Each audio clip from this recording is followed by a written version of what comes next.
615 ہجری میں چنگیز خان نے تاتاریوں کے ایک سیلاب کو تیار کیا اور عالم اسلام کو مٹانے کے لیے وہ نکل پڑا، اور انہوں نے مسلمانوں کا اتنا قتل عام کیا کہ بغداد کے شہروں کے اندر مسلمانوں کا خون اور لاشیں بھری پڑی تھیں، اور مسلمانوں کو اتنی بے دردی سے قتل کیا کہ دنیا میں یہ لگتا تھا کہ آج مسلمان باقی نہیں رہیں گے۔ مسلمانوں کو چن چن کے قتل کیا جاتا، اور پھر ہلاکو خان جو کہ اس کا بیٹا تھا، اس نے بغداد کے شہر کو تہو بالا کر دیا اور بغداد کا شہر بالکل ملیا میٹ کر دیا، اور یہ وہ آخری شہر تھا جہاں پہ سب سے زیادہ مسلمان تھے اس وقت۔ مسلمانوں کی جتنی بڑی ہستیاں تھیں ان میں صوفیاء، اولیاء اللہ، نیک لوگ جتنے بھی موجود تھے ان کو چن چن کے قتل کیا گیا۔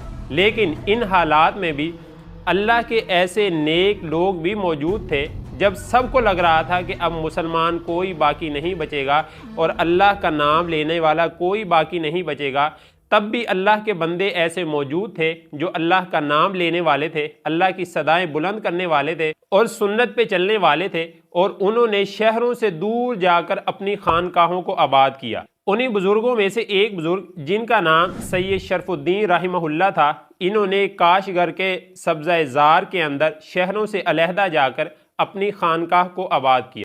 وہیں پہ 680 ہجری میں ہلاکو خان کا پوتا جس کا نام نکودار خان تھا، اس کو الغو خان بھی کہا جاتا تھا، اور اس کے والد کا نام تھا اباکا خان۔ اس نے پھر کیا کیا؟ اس کی یہی سوچ تھی جس طرح اس کے آباء و اجداد کی سوچ تھی کہ مسلمانوں کا قتل عام کیا جائے گا اور دنیا کے اندر کوئی مسلمان باقی نہیں رہے گا۔ اب وہ لوگ بھی اپنے گھر سے چل پڑے ہیں، اسی سوچ کو لے کے مصر اور شام کی جانب چل پڑے ہیں، اور راستے میں وہی کاشغر مقام جہاں پہ ان کی خانقاہ سید شرف الدین رحمہ اللہ کی، اس سے پیچھے انہوں نے پڑاؤ کیا۔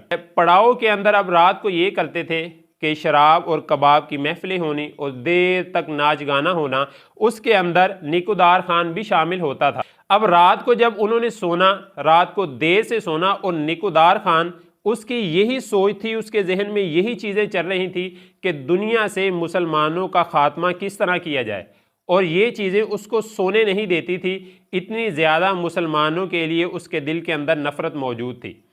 اب وہ رات کے آخری پہر میں سونے کے لیے لیٹا ہے تو فضا کے اندر ایک آواز ارتعاش کرتی ہوئی اس کے کانوں میں پڑتی ہے۔ آواز کیا ہے؟ اللہ اکبر، اللہ اکبر، لا الہ الا اللہ، اللہ اکبر۔ اس کو آواز بڑی اچھی لگی، کہتا بڑی اچھی آواز ہے۔ پھر وہ حیران بھی ہوا اور اس کو غصہ بھی آیا کہ یہ کون آدمی ہے کہ جس نے شاہی آداب کو بھی ملحوظ خاطر نہیں رکھا۔ اس کو پتہ نہیں ہے کہ یہاں پہ بادشاہ آرام کر رہا ہے، بادشاہ سو رہا ہے، لیکن یہ پھر بھی بول رہا ہے۔ وہ صبح اٹھا ہے اور اس نے اپنے چوکیدار سے کہا ہے کہ رات کو جو آوازیں آ رہی تھی، پہرے داروں کو کہا وہ جس بندے کی آواز تھی اس کو گرفتار کر کے لایا جائے۔ اب پہرے داروں کو پتا تھا کہ آواز کہاں سے آ رہی ہے، پہرے دار فوراً ہی نکلے ہیں اس جانب جہاں سے آواز آ رہی تھی۔ تھوڑی دور خانقاہ تھی، سید شرف الدین رحمہ اللہ کو انہوں نے گرفتار کیا اور چند ہی گھنٹوں میں گرفتار کر کے ان کو پکڑ کے لے آئے۔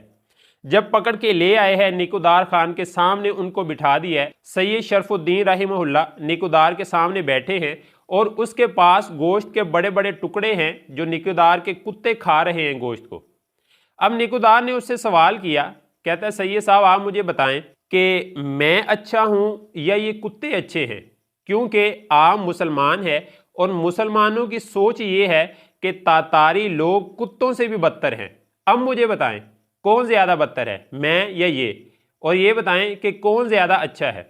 سید شرف الدین رحمہ اللہ فرماتے ہیں کہ اچھے کی بات سن لیں کہ جو اپنے مالک کا حکم مانتا ہے وہ اچھا ہے۔ اگر آپ اپنے مالک کا حکم مانتے ہیں تو آپ اچھے ہیں، اگر یہ کتے اپنے مالک کے وفادار ہیں تو یہ کتے اچھے ہیں۔ اتنی بے باکی سے جواب دیا کہ اس کو بڑا غصہ آیا اور بڑا تل ملایا۔ خیر اس نے کہا کہ اچھا مجھے بتاؤ کہ میرا مالک کون ہے؟ سید شرف الدین رحمہ اللہ نے بڑے ہی تحمل مزاج ہو کے جواب دیا کہ آپ کا مالک وہ ہے جو اس پوری کائنات کی مخلوق کو پالنے والا ہے۔ پھر وہ حیران ہو گیا، پھر کہتا ہے اچھا مجھے بتاؤ کہ پورے کائنات کے اندر جتنی بھی مخلوق ہے اس کا پالنے والا کون ہے؟ سید شرف الدین رحمہ اللہ نے جواب دیا کہ وہ اللہ تعالیٰ کی ذات ہے جس نے آپ کو اور مجھے پیدا کیا ہے۔ وہ تھوڑی دیر سوچنے لگا اور اس نے کہا کہ آپ چلے جائیں۔ پھر اگلے دن سید شرف الدین رحمہ اللہ کو اس نے بلایا اور اپنے وہ شاہی مہمان خانے کے اندر لے گیا جہاں پہ اس نے قیام کیا ہوا تھا، اور کہنے لگا کہ کل جو مجھے آپ بات بتا رہے تھے وہ دوبارہ بتائیں، مجھے کس نے پیدا کیا، پوری کائنات کو کس نے بنایا، پوری کائنات کا خالق اور مالک کون ہے؟ تو سید شرف الدین رحمہ اللہ نے اس کو قرآن مجید کی آیات سنائی، احادیث مبارکہ سنائی اور اسلام کی تبلیغ کی۔ اس کا دل نرم ہو گیا اور اللہ تعالیٰ نے اس کے دل کو پھیر دیا، اور اللہ تعالیٰ کا کرنا یہ تھا کہ اس کا دل پھرا ہے اور اس نے اعلان کر دیا، اس نے کہا کہ مجھے آپ کلمہ پڑھا دیجئے۔ سید شرف الدین رحمہ اللہ نے اس کو کلمہ پڑھایا، اس طرح وہ مسلمان ہو گیا، اور اس کے ساتھ جو 90,000 تاتاری فوج تھی ان سب نے کلمہ پڑھا اور وہ سب کے سب مسلمان ہو گئے۔ اور پھر اسی بادشاہ کا نام، جس کا نام نکودار خان تھا، نکودار خان سے اس کا نام سلطان محمد رکھا گیا، اور اسی کو علامہ اقبال رحمہ اللہ نے خوبصورت انداز میں بیان کیا ہے ایا یورش تاتار کے افسانے سے، پاسباں مل گئے کعبے کو صنم خانے سے۔